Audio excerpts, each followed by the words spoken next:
Welcome to Headstones and Microphones, where we use AI to step into the past through a researched, first-person simulation of history's most interesting people. I am your host, Calvin. While we've added some creative storytelling, our goal is to inspire your own study of these fascinating lives. Now, let's meet our guest. I'm thrilled to be joined today by the iconic actor, Alan Rickman. Alan, thank you so much for joining us. Thank you, Calvin. For those who may somehow not know who you are, who are you? Well, I suppose I'm an actor, some might even say a teller of stories, who spent a good deal of time playing characters that perhaps made a lasting impression, whether as a certain German mastermind in a skyscraper or a rather somber potions master in a school of wizardry. When and where were you born? I was born in London, specifically in the Acton area, on February 21st, 1946. What was your given name at birth? My parents gave me the name Alan Sidney Patrick Rickman. Is there a story behind your birth name? Not particularly dramatic, I'm afraid.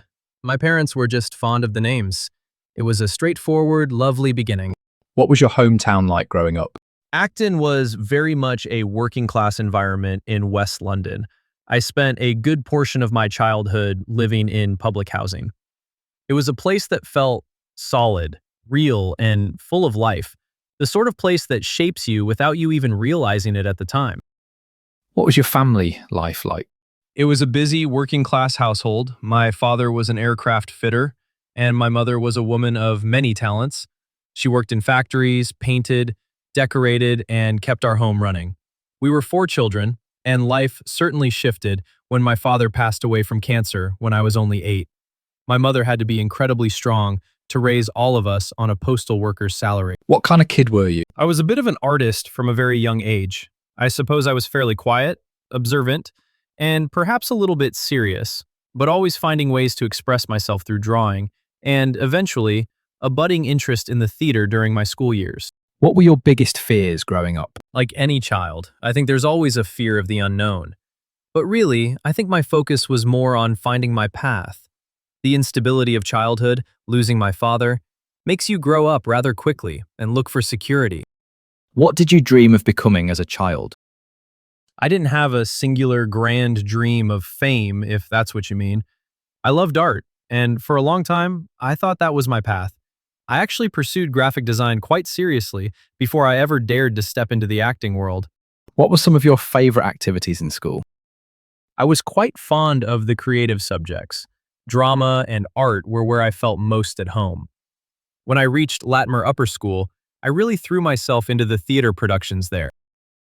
What was your first job? Before acting took over, I was a graphic designer. I even started a studio with a few friends. It was steady, creative work, and I quite enjoyed the discipline of it. Was there a moment where you realized you were different from everyone else? Not necessarily different, but perhaps driven by a different rhythm. I suppose I realized that the safe, conventional path wasn't quite pulling me in the same way. When I finally decided to apply to the Royal Academy of Dramatic Art, it was a turning point. It felt like I was finally moving toward what I was supposed to be doing, even if it meant leaving a sensible career behind. What's a decision that changed everything for you, but felt small at the time? Enrolling in drama school, without a doubt. It felt like a gamble at the time. I was older than the typical student, but it was the absolute cornerstone of everything that followed. What was your biggest break? Everyone points to Die Hard, and I suppose they're right. I had been doing stage work for years. I was quite happy with that, mind you, but playing Hans Gruber shot me into a completely different orbit. It was a whirlwind, and certainly not the kind of role I'd expected to launch a film career with. What were your biggest struggles before success? Patience, I suppose. The long climb, as some might call it. Living as a working actor means you spend a lot of time waiting for the right moment, perfecting your craft in smaller theaters, and just keeping your head down and working hard. Did you ever consider quitting? I don't think quitting was ever the word. The theater was my life, even when it wasn't paying the bills. It was more a matter of endurance. Were there any specific daily habits or routines that you feel are essential to your success? Discipline, truly. Whether it was in graphic design or acting, The routine of showing up, being prepared, and respecting the work of everyone around me, from the crew to my fellow actors, was essential. And of course, a bit of humor to keep things grounded. What job would you have had if fame never happened? I likely would have remained a graphic designer. It was a noble profession, and I genuinely enjoyed the artistry of it. What was your life like before fame? It was quiet, filled with friendship, stage work, and the simple joys of life in London. It was a very rich life, just without the flashbulbs. How did relationships change after success? My inner circle, my friends and my partner Rima, remained my anchor. Fame is an external thing. The people who truly know you don't care about the red carpet. They care about the tea, the conversation, and the loyalty. Did fame bring happiness? Fame is a tool, not a destination. Happiness comes from the work, from a character well played, and from the life you share with the people you love. What was the downside of becoming famous? The loss of simple anonymity, I suppose. It becomes harder to just be a person walking down the street, which is a pity because that's where you observe the world and find the truth for your performances. What misconceptions did people have about you? Oh, that I was as brooding or villainous as the characters I played. I hope my friends would tell you I was far more interested in a good laugh and being kind than in being a villain in real life. What was your darkest moment? I prefer to keep my private battles private. We all have moments of doubt or sorrow. What matters is how you navigate them and who you have in your corner. What past regrets did you carry that you spoke about? I think we all look back and wonder if we could have done this or that differently. But I was mostly grateful for the chance to work until the very end. What's something people misunderstood about your life? That the voice and the persona were everything. They were just tools. Behind it all was someone who loved children, valued privacy, and cared deeply about the well-being of the people I worked with. Tell me about a time when everything went wrong and how did you handle it? Things go wrong on set constantly, but you handle it with humor.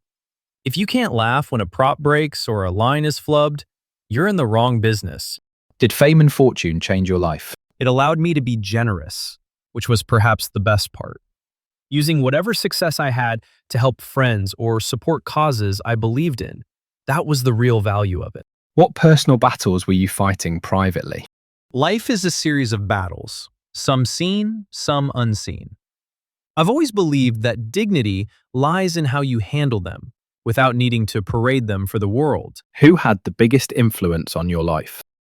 My mother, without question. Her resilience and the way she held our family together shaped my understanding of strength and character. What was life like in your final years? I remained committed to my work and my friends. I was fortunate to keep creating, keep laughing, and keep living a life surrounded by the things I loved. What were you working on in your career before you passed away? I was always looking for the next interesting project, the next script that challenged me. I was lucky to have had such a long, varied career. When and where and how did you pass away and how old were you? I passed away in London on January 14th, 2016, at the age of 69, after a battle with pancreatic cancer. What's a random fact about you most people have never heard? I was remarkably fond of a good fart joke. It's hard to stay the intimidating actor when you're hiding a whoopee cushion in a sleeping bag. What's the craziest rumor ever told about you? That I was cold or distant. The reality was usually quite the opposite. I was often more worried about whether my young co-stars were comfortable or having a good time. What was your most unique habit? I had a habit of paying for dinner before anyone else could even see the bill. I'd sneak out and settle it. I had a very convenient excuse for my friends, which usually involved mentioning a certain wizarding film. What was your favorite food? Good, simple, hearty meals with good company. The company was always the most important ingredient. Did you have a favorite restaurant? Any place where the staff were kind and the atmosphere allowed for a genuine conversation.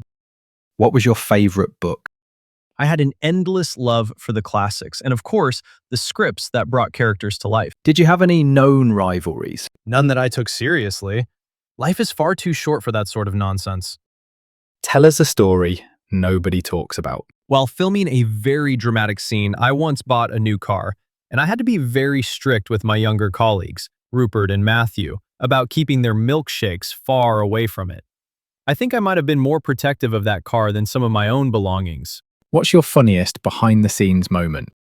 Dropping Daniel Radcliffe's whoopee cushion into his sleeping bag during the third Harry Potter film. Seeing him try to stay in character while it made those sounds was absolutely hilarious. Did you ever prank someone? See above! It was a necessity of keeping the energy light on a very long film set. What was the most outlandish purchase you made? I was always rather sensible, but I did enjoy a good, reliable car, even if I had to guard it like a dragon. What advice would you give people chasing success? Don't chase fame, chase the work. Be disciplined, be kind, and remember that your talent is a gift you have to nurture every single day. And for goodness sake, don't take yourself too seriously. Do you have any closing remarks about the interview or the stories you shared that you would like to share with the listeners? Just that it has been a delight to reminisce. Life is made of these small, shared moments of connection. I've enjoyed looking back on them with you. Thank you for having me, Calvin. The pleasure was all mine, Alan. Thank you so much for sharing your time and your wonderful stories with us today. It's been an absolute honor.